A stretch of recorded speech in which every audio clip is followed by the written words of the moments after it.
This is Matt Graham with the MBS Live Market Update. Last week was a strong rally for the bond market as traders got back to business after the holiday shortened week from Thanksgiving.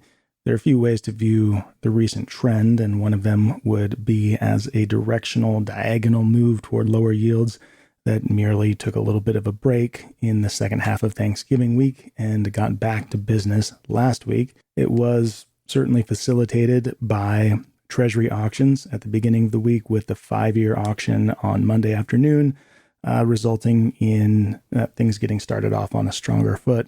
And even a relatively weak 7-year auction the following day resulted in additional bond buying.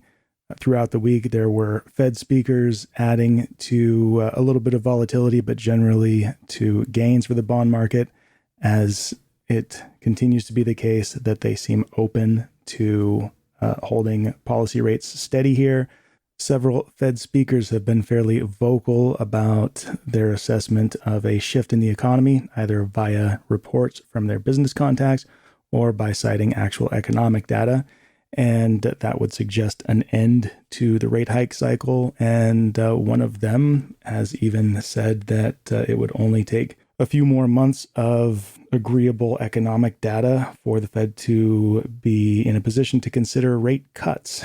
And that is something that the futures market is certainly pricing in. It's not outside the realm of possibility, but other Fed speakers and Powell himself reground the conversation by reminding everybody what we all think we know, but it's good to hear sometimes if the bond market's getting a little carried away. And that is that things can still go either way depending on how the data comes in. So the data has looked good. If it continues to look good, they're done with rate hikes and could consider rate cuts in several months. But if inflation remains in the 3% plus territory, and if services inflation doesn't come down as they hope it will, and especially if inflation ticks back up, then there's no reason that the Fed couldn't hike rates again. It really all just depends on the economic data. On that note, this week has been and continues to be exceptionally important because it brings the next big data shoe to drop after the most recent CPI report, and that will be Friday's jobs report.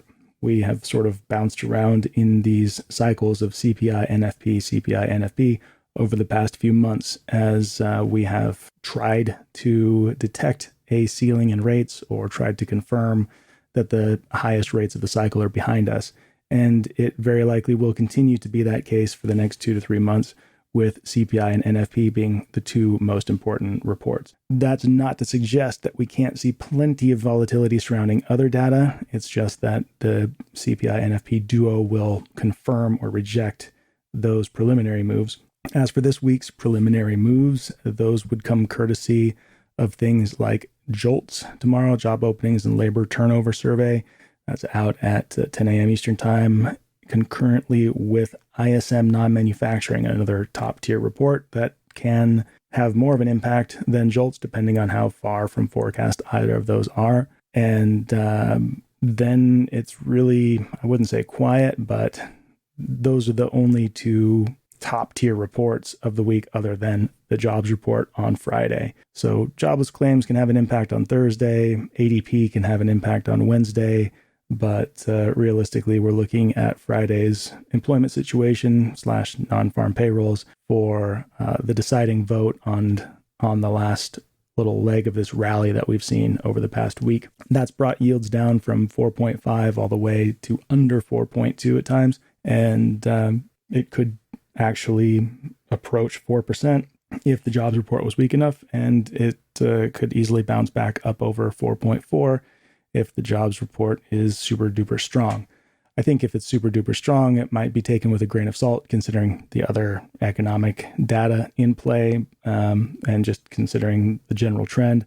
But in any event, the point is the bond market has been exceptionally willing to react to economic data. The Fed's mantra of being data dependent is still going strong, and we have no reason to doubt that. As far as mortgage rates are concerned, really great week last week, lowest rates in 3 months, and many lenders quoting under 7% for a top tier 30-year fix now. Average lender a bit higher than that. But that's a very fast move. And so folks in the mortgage industry kind of have a front row seat to what the bond traders may be feeling with respect to the pace of the increase. And there is such a thing as too much of a good thing when bonds rally too far too quickly. That can lead to a little bit of technical pushback, regardless of what the data shows.